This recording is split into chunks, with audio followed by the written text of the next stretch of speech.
दोस्तों, तो आप सबका स्वागत है मेरे YouTube चैनल स्टडी विद सफलता के साथ। तो आज आपके लिए एक वीडियो लेकर आए हैं जो कि बहुत ही इन्फॉर्मेटिव वीडियो है, जिसमें आपको एक इंडिया में जो बहुत बड़ा चेंज हुआ है उसके बारे में बताने जा रहे हैं। भारतीय शिक्षा नीति जो है वो चेंज हो चुकी है और ये बहुत बड़ा बदलाव है जो काफ़ी लंबे समय बाद जो है इंडिया में आया है। और अगर आप पेरेंट्स हैं या आप स्टूडेंट हैं या कोई भी आम नागरिक है, उसके लिए इसके बारे में जानना बहुत ज़रूरी है। तो आज आपको इस एजुकेशन पॉलिसी के हर पॉइंट के बारे में हम बताएंगे। और अगर आपको वीडियो जो है पसंद आए तो इस वीडियो को लाइक और शेयर कर देना और चैनल को सब्सक्राइब कर देना।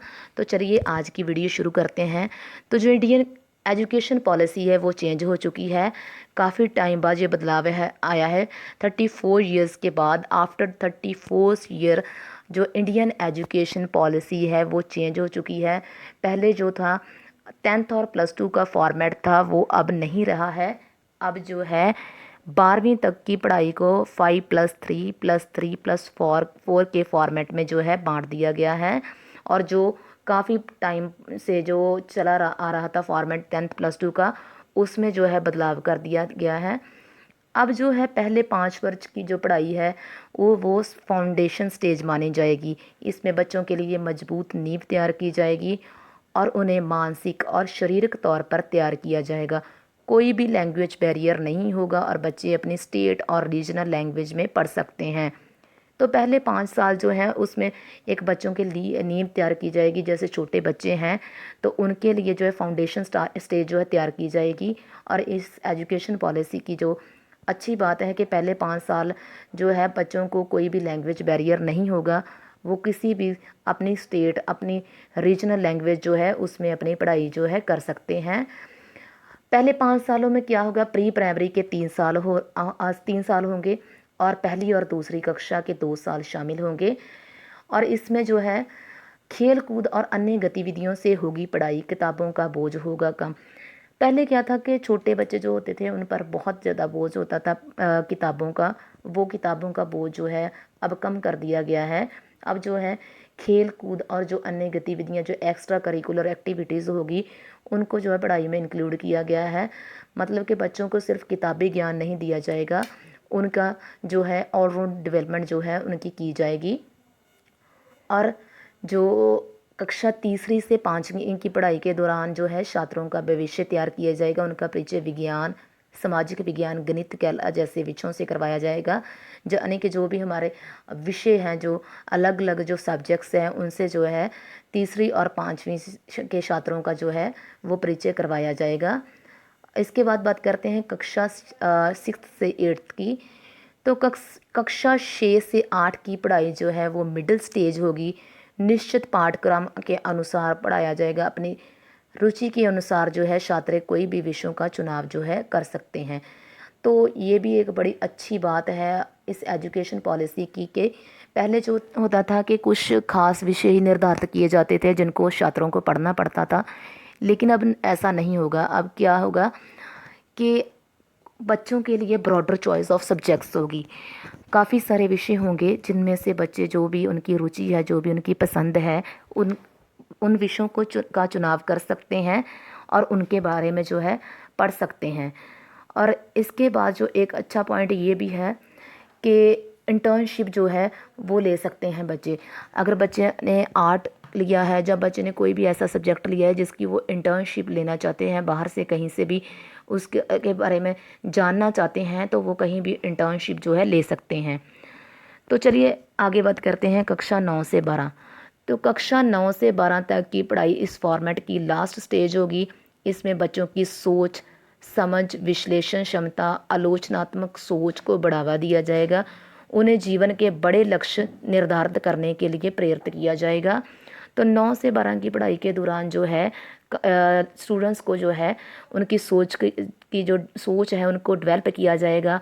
उनकी जो उन्हें उनकी विश्लेषण क्षमता जो है उसे बढ़ावा दिया जाएगा कि खुद का जो है एनालिसिस जो है कर सकें।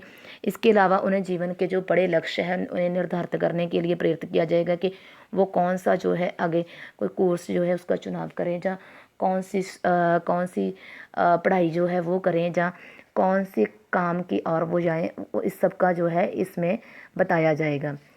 तो नेक्स्ट बात करते हैं हम, स्ट्रीम सिस्टम होगा ख़त्म। तो ये बहुत बड़ा पॉइंट है, स्ट्रीम सिस्टम, जो कि काफ़ी टाइम से स्कूलों में चला आ रहा था कि जैसे साइंस का स्ट्रीम थी, आर्ट की स्ट्रीम थी, या फिर कॉमर्स की स्ट्रीम थी। उस स्ट्रीम सिस्टम को जो है अब ख़त्म कर दिया गया है।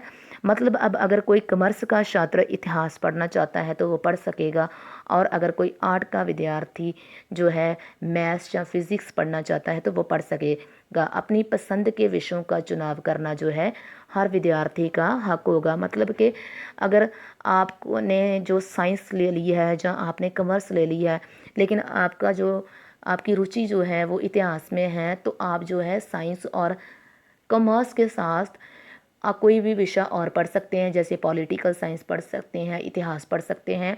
तो ये बड़ा अच्छा पॉइंट है बच्चों के लिए कि काफ़ी सारे बच्चे जो है उनका कई बार उनके घर वाले फोर्स करते हैं, उनकी फैमिली कहती है कि आप साइंस करो, कहती है कॉमर्स करो, लेकिन उनका जो है वो इतिहास पढ़ना चाहते हैं, या कोई और सब्जेक्ट जो है आर्ट्स का पढ़ना चाहते हैं, तो अब वो जो है वो जो सब्जेक्ट है उसको भी पढ़ सकेंगे। नेक्स्ट जो हमारा है, 5वीं तक की पढ़ाई जो है मातृभाषा, स्थानीय भाषा और राष्ट्रभाषा में ही होगी। अंग्रेजी में पढ़ाई की अनिवार्यता नहीं होगी।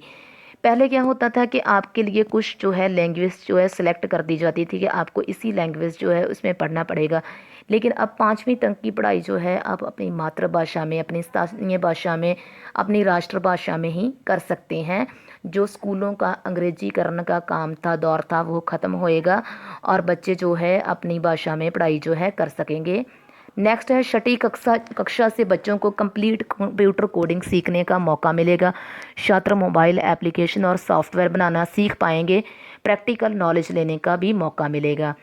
पहले क्या होता था कि हमारे जो बच्चे थे उन पर सिर्फ किताबों का बोझ रहता था कि उन्होंने सिर्फ अपना किताबी ज्ञान ही हासिल करना है, एग्ज़ाम्स देने हैं और मार्क्स जो है वो अच्छे मार्क्स लेकर आने हैं। लेकिन अब नहीं होगा। अब कंप्लीट कंप्यूटर कोडिंग सीखने का मौका जो है उन्हें 6th से ही मिल जाएगा।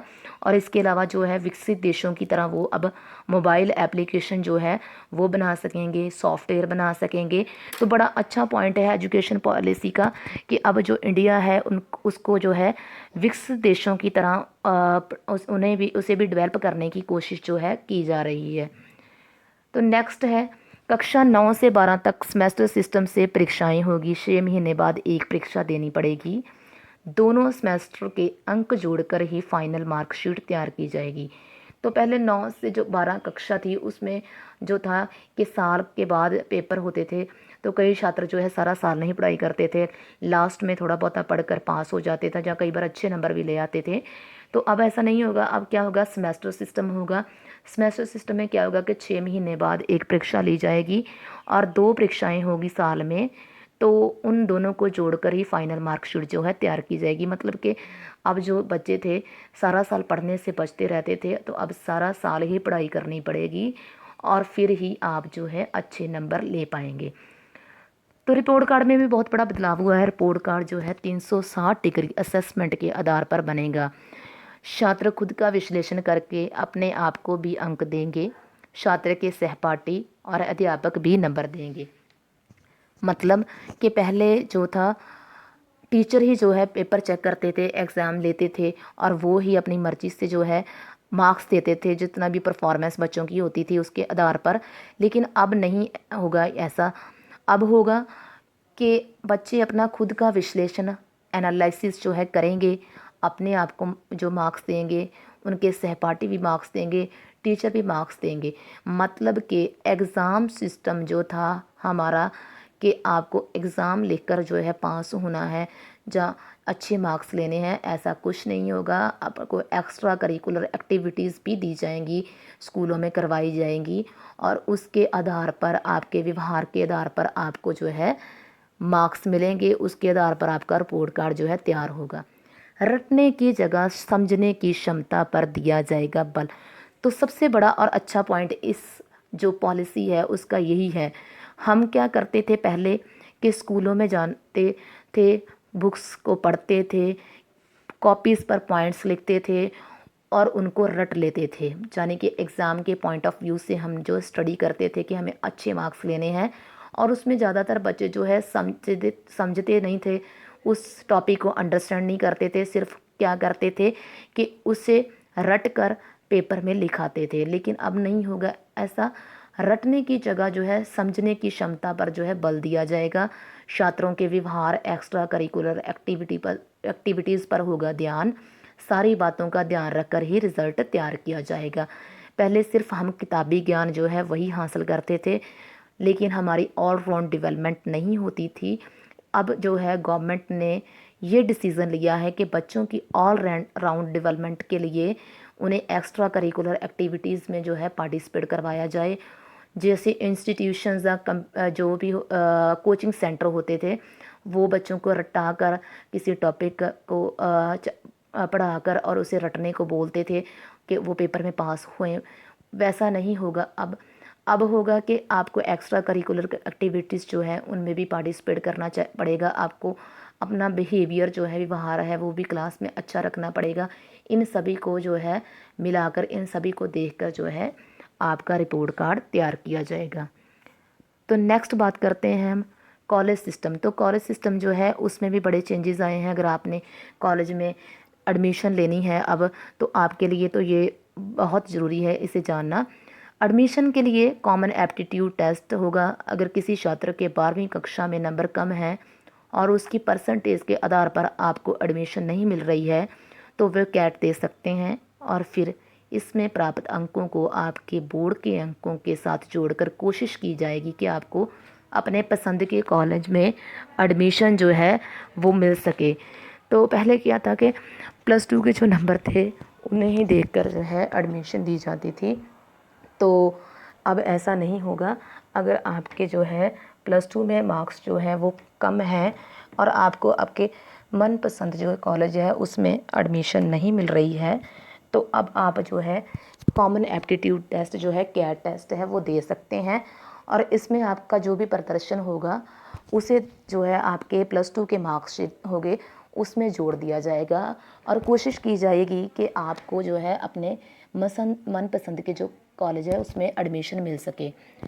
कॉलेज की पढ़ाई को 4 वर्षों में बांटा जाएगा। पहले अगर आप पढ़ाई बीच में छोड़ देते तो आपको ग्रेजुएशन की डिग्री नहीं मिलती थी। मतलब अगर आपने कॉलेज छोड़ दिया तो आप अपनी पढ़ाई जो है आगे जारी नहीं रख सकते थे। लेकिन अब वो भी फॉर्मेट को चेंज कर दिया गया है। अब अगर आप 1 साल में अपनी पढ़ाई छोड़ते हैं तो आपको जो है सर्टिफिकेट मिलेगा। अगर आप 2 साल में पढ़ाई छोड़ते हैं तो आपको जो है डिप्लोमा दिया जाएगा। और अगर आप 3 साल में पढ़ाई छोड़ते हैं तो आपको बैचलर की डिग्री मिलेगी। अगर आप 4 साल में का कोर्स करके बैचलर डिग्री जो है लेनी चाहते हैं तो आपको रिसर्च के सर्टिफिकेट के साथ साथ ये डिग्री मिलेगी। मतलब कि मल्टी एंट्री और मल्टी एग्ज़िट पॉइंट जो है वो होंगे। जैसे बच्चों को पहले किसी प्रॉब्लम की वजह से जो है अपनी जो स्टडी है उसे छोड़ना पड़ता था, और बाद में वो अगर अपनी स्टडी को कंटिन्यू नहीं कर सकता था, तो अब ऐसा नहीं होगा। अब जो है अगर किसी ने 1 साल, 2 साल, 3 साल के पहले जो है उसमें पढ़ाई छोड़ी है तो उसके लिए भी व्यवस्था कर दी गई है, और वो कभी भी अपनी जो स्टडी है उसी की शुरुआत कर सकता है। लेकिन ऐसा कैसे होगा, इसके लिए भी कुछ सरकार ने जो है कुछ प्रबंध किया है। जैसे कि उनके मार्क्स जो है उनका कैसे पता चलेगा, उनका पिछला रिज़ल्ट कैसे पता चलेगा। तो उसके लिए एक बड़ा अच्छा जो है सरकार ने काम किया है। वो क्या है कि आपके लिए एक जो है एकेडमिक बैंक ऑफ क्रेडिट जो है उसकी वो है शुरू कर दिया गया है। एकेडमिक बैंक ऑफ क्रेडिट क्या होगा कि अगर आप कभी भी अपनी पढ़ाई छोड़कर जाते हैं तो आपके जो रिज़ल्ट है, जो आपके मार्क्स है, वो इस एकेडमिक बैंक ऑफ क्रेडिट में जो है जोड़ दिए जाएंगे। इसमें जो है सेव होंगे आपके मार्क्स, और ये जो प्रक्रिया है पूरी तरह डिजिटल होगी, ऑनलाइन होगी। अगर आप बाद में कभी भी फिर एडमिशन लेना चाहते हैं तो आपको इसमें आपका सारा रिज़ल्ट, आपका पुराना जो भी सब कुछ था वो इसमें मिलेगा। तो अब बात करते हैं कि न्यू एजुकेशन पॉलिसी जो है हमारी, उसके क्या बेनिफिट्स होंगे बच्चों के लिए, जब किसी सभी लोगों के लिए उसके क्या बेनिफिट्स हैं। तो सबसे पहले जो है नो लैंग्वेज बैरियर, ये बहुत ही अच्छा पॉइंट है इस एजुकेशन पॉलिसी का कि अब कोई भी लैंग्वेज बैरियर नहीं होगा। बच्चे किसी भी अपनी स्टेट और लैंग्वेज में, रीजनल लैंग्वेज में पढ़ाई कर सकते हैं। जैसे पहले आपको एक दो लैंग्वेज सेलेक्ट करके पढ़नी पड़ती थी, वैसा नहीं होगा। अब कोई भी लैंग्वेज बैरियर नहीं रहेगा। सेकेंड है स्टडी इन रीजनल लैंग्वेज, किसी भी रीजनल लैंग्वेज में जो है बच्चे स्टडी कर सकते हैं। Next broader choice of subject, ये बड़ा अच्छा पॉइंट है, ब्रॉडर चॉइस ऑफ सब्जेक्ट। अब बच्चे कोई भी जो सब्जेक्ट्स है उनको ले सकते हैं, अपनी स्टडी में इंक्लूड कर सकते हैं, जिसमें भी उसका इनका इंटरेस्ट है उसमें वो अपनी पढ़ाई जो है कर सकते हैं। Next point is critical thinking. Critical thinking बच्चों में जो है आलोचनात्मक चिंतन का विकास भी होगा। जैसे पहले बच्चों को साइंस ही पढ़नी पड़ती थी, कॉमर्स ही पढ़ना पड़ता था, उसके बारे में जानना पड़ता था, लेकिन अब उनके पास जो है ब्रॉडर चॉइस ऑफ सब्जेक्ट होगी और उनके पास जो है मोबाइल एप्लीकेशन बना सकेंगे, वो सॉफ्टवेयर बना सकेंगे, जैसे कि वो एक्स्ट्रा करिकुलर एक्टिविटीज़ में जो है पार्टिसिपेट कर सकेंगे, अपने हाथों से काम कर सकेंगे स्कूल में। तो इससे जो है उनकी सोच जो है बहुत डेवलप होएगी, उनकी क्रिटिकल थिंकिंग जो है वो विकसित होएगी। Next point is creativity. तो क्रिएटिविटी जो है वो भी बड़ी ज़रूरी है। हम हमेशा जो है किताबी ज्ञान नहीं हासिल कर सकते, बुक्स नहीं पढ़ सकते, और अब जो है गवर्नमेंट ने इसे भी इंक्लूड कर दिया है आपके सब्जेक्ट में, आपके करिकुलम में। आप कोई भी, जैसे आप पोइट्री लेते हैं, जो आप ड्राइंग लेते हैं, और उसके बारे में जो है आप इंटर्नशिप भी ले सकते हैं, और क्रिएटिविटी जो है आपके अंदर डेवलप हो सकती है। Next point is technical courses. बहुत सारे टेक्निकल कोर्सेज जो है स्टडी में इंक्लूड किए जाएंगे, जिससे आप किसी भी कॉलेज में जो एडमिशन लेने में, जो आगे अपने भविष्य में आप कोई भी अगर कोई काम करना चाहते हैं तो उसमें आपको जो है बहुत फ़ायदा मिलेगा। नेक्स्ट स्किल इम्प्रूवमेंट, बच्चों की स्किल्स इम्प्रूवमेंट होंगी जब आप इतने सारे सब्जेक्ट्स पढ़ेंगे और आप कई चीज़ों के बारे में सीखेंगे, एप्लीकेशन सॉफ्टवेयर बनाएंगे, तो आपकी स्किल्स इम्प्रूवमेंट होंगी। इसके अलावा focus on cultural and heritage knowledge, जैसे विकसित देशों में उनको बच्चों को उनके कल्चर के बारे में हेरिटेज नॉलेज दी जाती है, जब कल्चर के बारे में नॉलेज दी जाती है। तो इंडियन गवर्नमेंट ने भी ये डिसाइड किया है कि जैसे अपने बच्चे अपनी परंपराओं से दूर हो रहे हैं, वेस्टर्न कल्चर को अपना रहे हैं, तो स्कूलों में ये एक व्यवस्था कर दी जाए कि स्कूलों में ही उन्हें कल्चरल और हेरिटेज नॉलेज जो है वो प्रोवाइड करवाई जाएगी। तो काफ़ी सारे अच्छे पॉइंट जो है इस एजुकेशन पॉलिसी के हैं। तो दोस्तों, उम्मीद करती हूँ कि आपको ये वीडियो जो है पसंद आई होगी, और मैंने कोशिश की है कि आपको इस एजुकेशन पॉलिसी के बारे में जो है कंप्लीट नॉलेज दी जाए। और आपको अगर ये वीडियो पसंद आई है तो आप जो है इस चैनल को जो है सब्सक्राइब कर दीजिए, वीडियो को लाइक और शेयर कर दीजिए। Thank you so much.